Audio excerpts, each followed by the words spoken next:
Today we're unpacking a verse that's quite complex and interesting, and it's a favorite of friend of the channel, Noel. Today we're looking at 1 Peter chapter 3, verse 7 in depth. Let's start out by reading it from the ESV.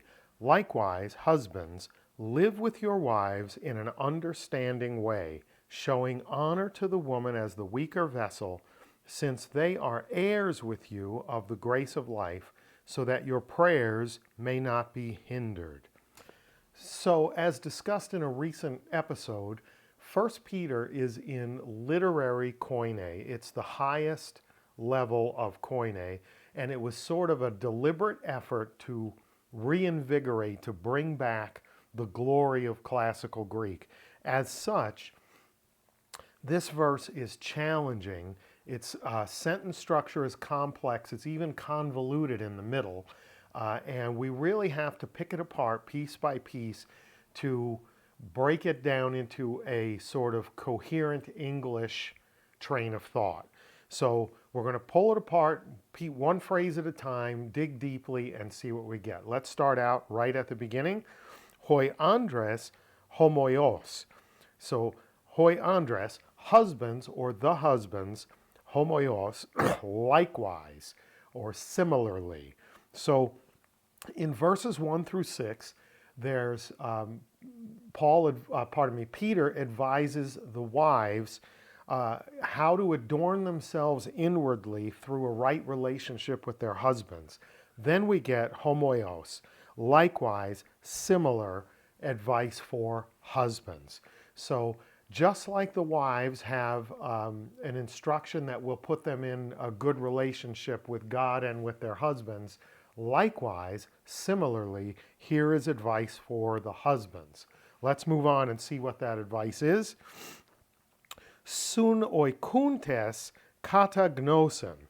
So, sun oikuntes is a participle. It's a verbal participle, and it is an independent verbal participle. What do I mean by that?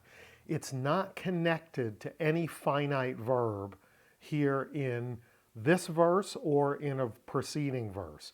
It's standing there all by itself. And when that happens, in this case, it is an imperatival, independent verbal participle. Say that 3 times fast. So we're going to treat it just like an imperative. Live together. So sun oikuntes, live together with. Now, this is a message for whom? For husbands. Whom do husbands live together with? Wives. So you'll notice that I've supplied your wives.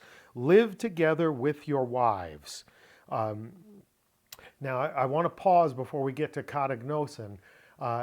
These independent verbal participles that are imperatival there's about 31 of them in the New Testament, and all but one occur in either Romans chapter 12 or 1 Peter. Then there's one strange one in 2 Corinthians. I don't mean strange as in odd. I mean it's the only one that falls outside these 2 places. Romans chapter 12, the letter called 1 Peter, have almost all of the independent verbal participles being treated as an imperative.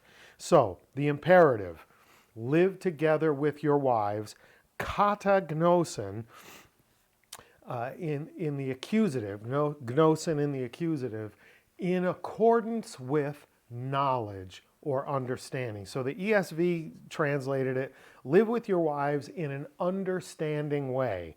And that's kind of what's being said here. It describes the manner of living together with your wives in accordance with knowledge or in accordance with understanding. So what is the command? Live together with your wives in an understanding manner. That is the primary element of this verse. Husbands, likewise, live together with your wives in an understanding manner. Before we move on, I want to call out what I'm calling an error. Error might be a strong word, a poor choice in the NIV. Okay? Let's look at that first phrase, that first line in the NIV. Husbands, in the same way, be considerate as you live with your wives. Now below I've placed the Greek phrase that we just unpacked, sunoikuntes katagnosin. Notice the NIV is treating the participle, sunoikuntes, as though it's modifying a verb that doesn't exist in the sentence. So there is no imperative, be considerate, right? The imperative is live together with your wives. How should you live together with your wives? Katagnosin, in accordance with knowledge or understanding. So they're capturing the general flavor, but they have inverted Peter's intended emphasis. Peter's emphasis is live together with your wives, modified with in accordance to knowledge or understanding, in an understanding way, right? So not a huge deal, but I'm not a fan of the idea of changing Peter's emphasis from the imperatival participle, live together with your wives, to the modifier katagnosin. Enough said, let's go back to our to the goods. How do you live together in accordance with knowledge and understanding? The construction in the middle of the verse is convoluted. The word order and sentence structure is convoluted. We have to find the next verb and its object, and in actuality, what's going to be real important is its indirect object. And then we'll look at two qualifiers that are added to that. So let's find it. Here it is. To gunaikeo aponemontes timein. So we have to start in the middle. Aponemontes is another participle, but it's not an imperatival, independent verbal participle. This participle is modifying the previous participle. How do you live together with your wives? Apportioning or assigning. You could even say while apportioning or by apportioning or assigning. Timein, honor, the direct object. Timein, what are you assigning? Honor. And then we go back to the indirect object, to gunaikeo, to the woman. So how do you live together with your wives in an understanding manner?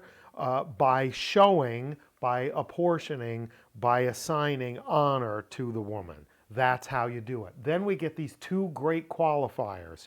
We're going to put them both up on the screen together so we can see them together. In the verse, the part that we just looked at comes between the two modifiers, which is why I said it's kind of convoluted. But here they are.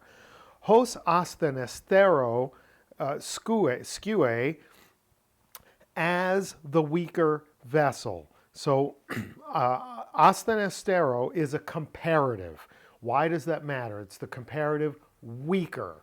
So there must be, if you're going to have a comparative weaker, there must be at least one other vessel, skue, for comparison, right? You can't make a comparison of one thing. You have to have something else to which to compare it.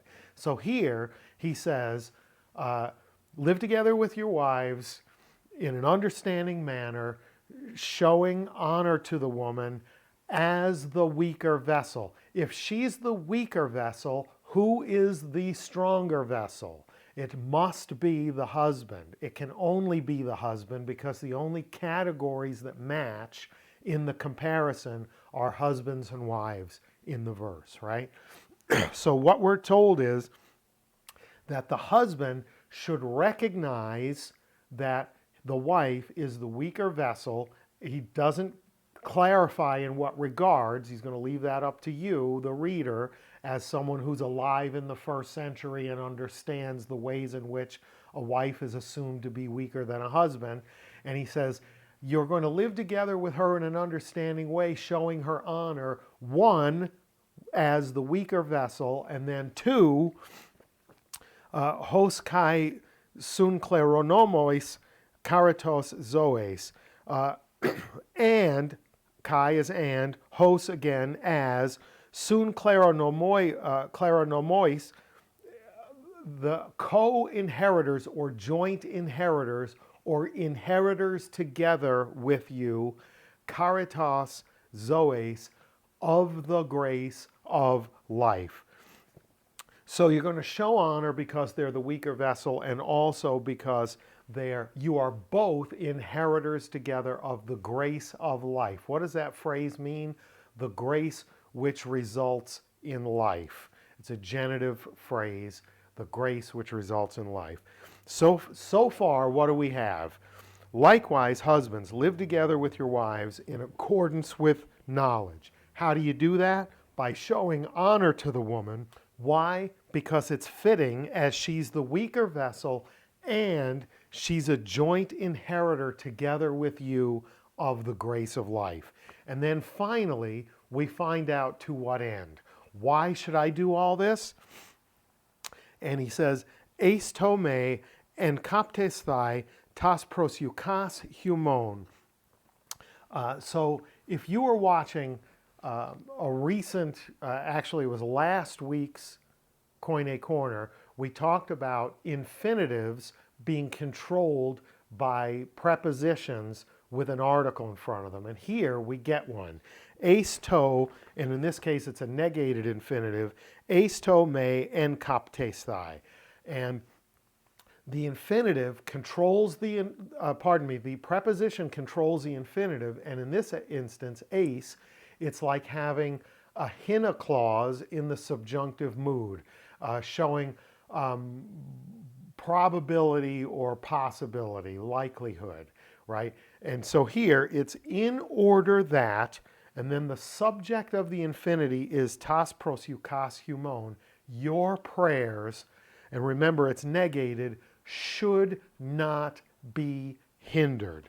So the whole phrase, in order that your prayers should not be hindered, answers the question, why should husbands live with their wives in an understanding manner, showing honor to the woman as the weaker vessel and as a joint inheritor, a co-inheritor together of the grace of life. Why should you do that? In order that your prayers should not be hindered. That's the reason that he says to do it. These things, if not done, if you don't live with your wife in an understanding manner, if you don't show the woman honor as befitting one who is the weaker vessel and a joint inheritor together with you of the grace of life, that kind of conduct will hinder your prayers. Or, to stick with the subjunctive vibe that we get from the eis plus the to plus the negated infinitive, you should find yourself with your prayers hindered by not doing this. There's a likelihood of that happening. So let's put the whole thing together. Let's look at it all in one place, all the parts, through our translation, not the ESVs or the NIVs or the KJVs or anybody else. My initials are KJB, so it might be the KJV. Let's take a look at it all put together in one place. Likewise, husbands, live together with your wives in accordance with knowledge or understanding, apportioning or assigning honor to the woman as the weaker vessel and as inheritors together of the grace of life, in order that your prayers should not be hindered.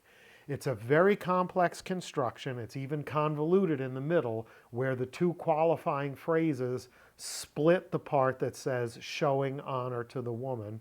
It's got lots of grammar, it's got lots of meaning, and it's just great stuff, because it shows you an imperatival use to make a demand on the people. On which people? On the husbands. Do what? Live together with your wives. How?